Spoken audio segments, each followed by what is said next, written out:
CEO မမကမင်္ဂလာပန်းစီကိုလွှင့်ပစ်လိုက်တာလမ်းလျှောက်သွားနေတဲ့အင်ဂျင်မဲ့ကောင်လေးတယောက်စီတက်တက်ကြီးကျသွားခဲ့ပါတယ်။ဘာတွေဖြစ်ကုန်တာလဲပေါ့ကောင်လေးကောင်းစင်တောင်တက်မရသေးခင်မှာပဲသူမကသူ့ကိုလာဆွဲပြီးအဖွားဖြစ်သူနဲ့တွားတွေ့ဖို့ရီးစားတူဖြစ်လိုက်ခဲ့တော့လို့ပြောပါတော့တယ်။တစ်လကိုဒေါ်လာ1000ပေးမယ်ဆိုတော့အေးရောလိုက်တာပေါ့။တကယ်တော့အဖွားဖြစ်သူကတေခါနီးဖြစ်နေပြီးသူမရဲ့တခုလေးသောဆန္ဒကတော့မြင်းမလေးအခြေတကျဖြစ်သွားတာကိုမြင်ကျင်တာပါဒါပေမဲ့ကောင်လေးကကြည့်လိုက်တော့အဖွားကနည်းနည်းမှအသက်ကြီးတဲ့ပုံမပေါက်ပဲအမကြီးတယောက်လိုပါပဲဒါနဲ့ပဲအဖွားကိုနှွေးထွေးတဲ့နှုတ်ခွန်းဆက်စကားတွားပြောလိုက်ပါတယ်။အဖွားကဒီအသက်အရွယ်နဲ့ကြီးကောင်းနေလုံးမဲ့နော်ရုပ်ကတော်တော်လေးကြံပါသေးတယ်တဲ့အဖွားခမဒေါသထွက်လွန်းလို့အသက်ပင်ရှူမဝပဲချက်ချင်းဆိုသလိုမေးလဲသွားပါတော့တယ်။အဖွားလူတိုင်းယာတူးကြီးတဲ့ CEO ကဘဲကယူးကြောင်ကြောင်ရီးစားမျိုးကိုရှာလာခဲ့တာလဲဆိုပြီးပြတလဲဖြစ်ကုန်ကြပါတယ်။ကောင်လေးကတော့လုံးဝစိတ်အေးလက်အေးပါပဲ။စိတ်အေးထားကြပါမသေးပါဘူးလို့ပြောပြီးအဖွားရဲ့တွေးခုံလုံးကိုဆန်းလိုက်ပါတယ်ပြီးတော့ငွေအပ်တစ်ချောင်းထုတ်ယူကအဖွားရဲ့လက်မောင်းစီစိုက်ထိုးလိုက်တာအဖွားလည်းချက်ချင်းပြန်နိုးလာခဲ့ပါတယ်။အဲ့ဒီအချိန်မှာပဲဒေါက်တာဆောင်းဝင်လာပြီးအဖွားလက်မောင်းကအကူမြင်တော့ဆွဆွဲနှုတ်ဖို့ကြိုးစားပါတော့တယ်ကောင်လေးကတားလိုက်ပြီးအကူနှုတ်လိုက်ရင်အဖွားဒုက္ခပြန်ရောက်သွားမယ်လို့တတိပေးခဲ့ပေမဲ့ဒေါက်တာဆောင်းကသူ့ကိုဆရာတူလို့ထင်ပြီးအကူဆွဆွဲနှုတ်လိုက်ကကုသမှုကိုလာမရှုပ်ပဲထွက်သွားဖို့ပြောလိုက်ပါတယ်ခဏအကြာမှာအဖွားရဲ့နှလုံးခုန်တန်ရုတ်တရက်ရက်တန့်သွားပြီးဒေါက်တာဆောင်းကကောင်လေးတာဝင်မရှုပ်ရင်ကဲနိုင်ပါလေဆိုပြီးကောင်လေးကိုချက်ချင်းအပြစ်ပုံချပါတော့တယ်ကောင်လေးကတော့လက်မခံပဲဒီဒေါက်တာရဲ့ပညာကမပြေဝတာပါလို့ပြန်ပြောလိုက်ပါတယ်ပြီးတော့အတွေကိုပြန်ထုတ်ကအဖွားရဲ့ရင်ဘတ်စီအနှင်းငယ်စိုက်ထိုးလိုက်ရခဏအကြာမှာပဲအဖွားနိုးလာပြီးရခင်ကထပ်ပင်လန်းဆန်းကျမ်းမှာသွားပါတော့တယ်ဒါကမဖြစ်နိုင်ဘူးလေစိပညာသဘောတရားတွေနဲ့လုံးဝဆန့်ကျင်နေတာပဲ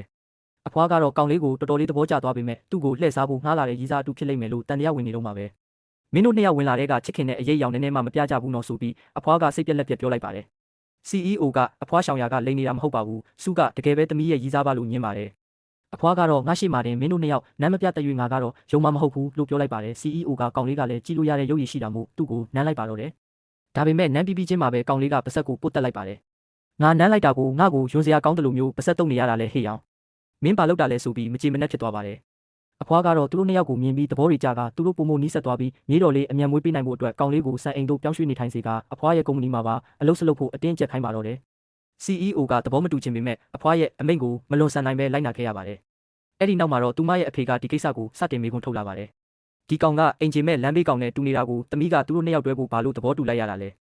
အဖွားကတော့ဒီကောင်လေးရဲ့နောက်ကျောင်းကမြင်ရတဲ့လောက်မယိုရှင်းဘူးသူ့မှာစမ်းကြဲတဲ့ယောဂကုသနိုင်စွမ်းရှိတယ်သူ့ရဲ့ကုသနည်းကငါ့ကိုနှစ်ပေါင်းများစွာနှုတ်ပြအောင်လုပ်ပေးထားတဲ့ဆရာဝန်ကြီးရဲ့နီးစနစ်နဲ့တစ်ထပ်တည်းပဲလို့ပြောလိုက်ပါတယ်ဒါမှသူမအဖေလည်းသဘောပေါက်သွားပြီးဒါဟာမြင်းမလေးနဲ့မိသားစုတစ်ခုလုံးအတွက်ကြီးမားတဲ့ကောင်းကြီးတစ်ခုပဲလို့တွေးလိုက်ပါတော့တယ်ကောင်လေးကတော့ဒီထက်ပိုတဲ့ကိစ္စတွေကသူ့အလုပ်တာဝန်နဲ့မပါဘူးလို့ရှင်းရှင်းလင်းလင်းပြောလိုက်ပါတယ်တူနေရမှာဆိုရင်တော့ပတ်စံထပ်ပေးရမယ်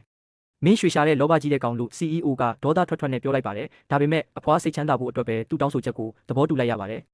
အဲ့ဒီနောက် CEO ကသူ့ကိုစိုင်ကြီးစီခေါ်လာခဲ့ပါတယ်ဘာမှမသိသေးတဲ့သူမရဲ့ညီမဝမ်းကွဲကခန်းထဲကထွက်လာပြီးသူ့ကိုလုံးဝနာဘူးကြီးလို့ဆွဆွဲကချက်ချင်းထွက်သွားဖို့ပြောပါတော့တယ်ကောင်လေးကတော့စိတ်ထဲတော့မထားပါဘူးကောင်းပြီလေငါထွက်သွားမယ်ငါလည်းမနေချင်ပါဘူးဒါပေမဲ့ CEO ကသူ့ကိုဆွဲထားလိုက်ပါတယ်အကြောင်းကတော့သူထွက်သွားတာကိုအဖွားသိရင်သူမတော့တေးပြီးလေညီမဝမ်းကွဲကပိုလို့တောင်ဒေါသထွက်သွားပါတယ်မမညီမကဒီနာဘူးကောင်ကိုနှိမ့်ထုတ်နေတာကိုမမကသူ့ဘက်ကပါနေတာလား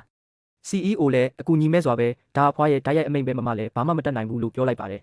အေးပါဒါဆိုလဲငါပဲဖြေရှင်းလိုက်မယ်ဒါပေမဲ့ငါစီကတောင်းပန်စကားရမယ်တော့မထင်နဲ့လုံးဝပဲညီမဝမ်းကွဲကကောင်လေးဒုက္ခရောက်ပြီလို့ထင်နေခဲ့တာပါဒါပေမဲ့မထင်မှတ်ပဲကောင်လေးက CEO ကိုသူ့အတွက်ဟင်းချက်ပေးဖို့တောင်းဆိုလိုက်ပါတယ် CEO ခင်ဗျာဒေါသထွက်လွန်လို့ပောက်ကွဲမတက်ဖြစ်သွားပေမဲ့ကောင်လေးကအဖွားအကြောင်းပြန်ပြောပြလိုက်တာကြောင့်အေးပါငါသွားချက်ပေးမယ်ဆိုပြီးညင်းမရဖြစ်သွားပါတယ်သူမတက်တက်မှာဒီလိုမျိုးတစ်ခါမျှဆက်ဆံမခံခဲ့ရဘူးလားမို့စိတ်တူတူနဲ့ပဲစပွဲတစ်ခုလုံးပြည့်စုံအောင်ဟင်းတွေချက်ပေးလိုက်ပါတယ်ကောင်လေးကအသားတုံးကိုယူမြည်ကြည့်လိုက်ပါတယ်မျက်နှာကဘာလို့မဲ့နေတာလဲငါအမရဲ့လက်ရာကညံ့တယ်လို့ပြောချင်တာလားကောင်လေးကဒီလိုပါပဲငါတောင်ပေါ်မှာစားခဲ့တာတွေနဲ့စားရင်တော့အများကြီးလိုသေးတယ်လို့ပြောလိုက်ပါတယ် CEO ကပြန်ရန်တွေးလိုက်ပါတယ်အဲ့လောက်တောင်မကောင်းရင်လည်းမစားနဲ့လေဒါပေမဲ့နောက်ဆုံးမှာတော့ကောင်လေးဟာစပွဲပေါ်ကဟင်းတွေကိုဝက်တကောင်လိုညံတိနှုံးဖြစ်အငမ်းမရစားပစ်လိုက်ပါတော့တယ်